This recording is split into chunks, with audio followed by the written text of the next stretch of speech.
Friends நம்ம இதை பற்றி பார்க்க போகிறோம். இலக்கிய பரபர எபிசோடில் என்ன இன்ட்ரெஸ்டிங்கான சுவாரஸ்யமான விஷயம் நடக்க போந்தாங்க பார்க்க போகிறோம். வாங்க வீடியோக்குள்ளே போயிடலாம். இந்த ஆஞ்சலி ஆசைப்பட்ட மாதிரியே பார்த்தீங்கன்னா நம்மளுடைய மாசிலமானியை கொலை பண்ணுற அளவுக்கு போயிட்டாங்க. ஏன்னா அவளை வீட்டை விட்டு அனுப்புனா அவளுக்கு அசிங்கமாக இருக்கும். அதுவும் கார்த்திகா அந்த இலக்கியாவுக்கு தெரிஞ்ச ரொம்பவுமே சந்தோஷப்படுவாங்க. நம்ம இந்த வீட்டை விட்டு போகக்கூடாதுன்னா இவரை நம்ம உயிரோட வைக்கக்கூடாது அப்படின்ற மாதிரி யோசிச்சு நம்மளுடைய மாசிலமானி காலை பிடிக்கிற மாதிரி பிடிச்சி நான் அவரை தூக்கி தள்ளி அவர் தலையில் அடிப்படுற மாதிரி பண்ணுறாங்க. இதுக்கப்புறம் பார்த்தீங்கன்னா நம்மளுடைய சிந்தாமணியை கூட்டு சேர்ந்துக்கிட்டு என்னடி அஞ்சலி உன் அப்பா அப்படின்ற மாதிரி சொல்கிறாங்க. அப்போனாவது மண்ணாவது அவன் என்னை பொண்ணு நினைச்சானா அப்படின்ற மாதிரி சொல்கிறாங்க. அதுக்கப்புறம் பார்த்தீங்கன்னா பதறி அடிச்சுக்கிட்டு கட்டின தாலிக்காவது மரியாதை தரணும் அப்படின்றதுக்காக இந்த சிந்தாமணி போயிட்டு டாக்டருக்கு கால் பண்ணி ஆம்புலன்ஸ் எல்லாம் வர வச்சு ஏற்றிக்கிட்டு போகிறாங்க.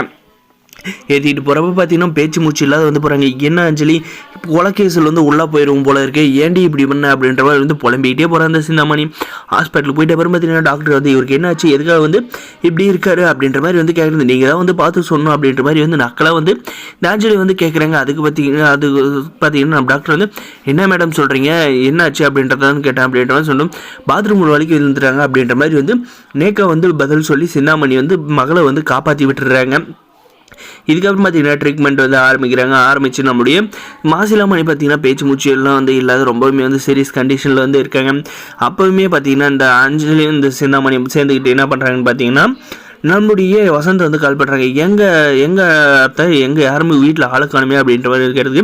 நாங்கள் ஹாஸ்பிட்டல் வந்திருக்கோம், உங்கள் மாமா பாத்ரூமில் வலிக்கு விழுந்துட்டாரு, அதனால் ஹாஸ்பிட்டல் கூப்பிட்டு வந்திருக்கோம் அப்படின்ற மாதிரி சொல்லி பேசுகிறாங்க. அது என்னாச்சு அப்படின்ற மாதிரி கேட்டு அவரு ரொம்ப ஆக்டிங் பண்ணுறாங்க. இப்படி தான் அஞ்சலி தான் அந்த விஷயத்தை பண்ணா அப்படின்றத சொல்ல முடியாது. பார்த்தீங்கன்னா மறுபடியும் மக கூட சேர்ந்துக்கிட்டு மாமா ரொம்ப சீரியஸாக இருக்கார், அவர் இதுக்கு மேலே பேசவும் மாட்டார் நடக்கவும் மாட்டார் அப்படின்ற மாதிரி டாக்டருங்க சொல்கிறாங்க. வசந்த் அப்படின்ற மாதிரி சொல்லி மகளை காப்பாற்றுறாங்க இந்த பச்சோந்தி சிந்தாமணி.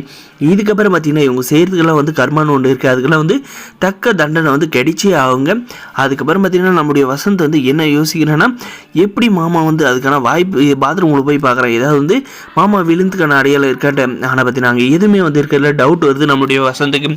அதே சமயம் நம்முடைய இலக்கியாவுக்கு கால் பண்ணி சொல்கிறாங்க, அக்கா இப்படி தான் ஒரு அசம்பாவிதம் நடந்து போச்சு, நானும் அம்மா வீட்டில் இல்லாதப்ப இந்த அஞ்சலியும் சிந்தாமணி என்ன பண்ணாங்கன்னு தெரியல, அப்போ மாமாவுக்கு தலையில் அடிபட்டு ஹாஸ்பிட்டல் சேர்த்துருக்கலாம், எனக்கு ரொம்ப பயமாக இருக்குது அப்படின்ற மாதிரி கால் பண்ணி சொல்ல போகிறாங்க. நம்மளுடைய இலக்கிய பதறி அடிச்சுக்கிட்டு வர போகிறாங்க. இதுக்கப்புறம் பார்த்தீங்கன்னா நம்ம இலக்கிய அந்த அஞ்சலியை வெளுத்து வாங்க போகிறாங்க. ஆனால் கண்டிப்பாக இவங்க ரெண்டு பேர் சேர்ந்து நம்முடைய மாசிலாமணியை இது நிலைமைக்கு கொண்டு வந்திருக்காங்கன்னு தெரிஞ்சா வரப்பறையும் சொல்லி இதில் நடப்பது. இந்த வீடியோ பிடிச்சி லைக் மறக்காது, நம்ம சேனல் சப்ஸ்கிரைப் பண்ணாத மறக்காது சப்ஸ்கிரைப் பண்ணி பெல் ஐக்கனை கிளிக் பண்ணுங்க. தேங்க்ஸ் ஃபார் வாட்சிங் கைஸ்.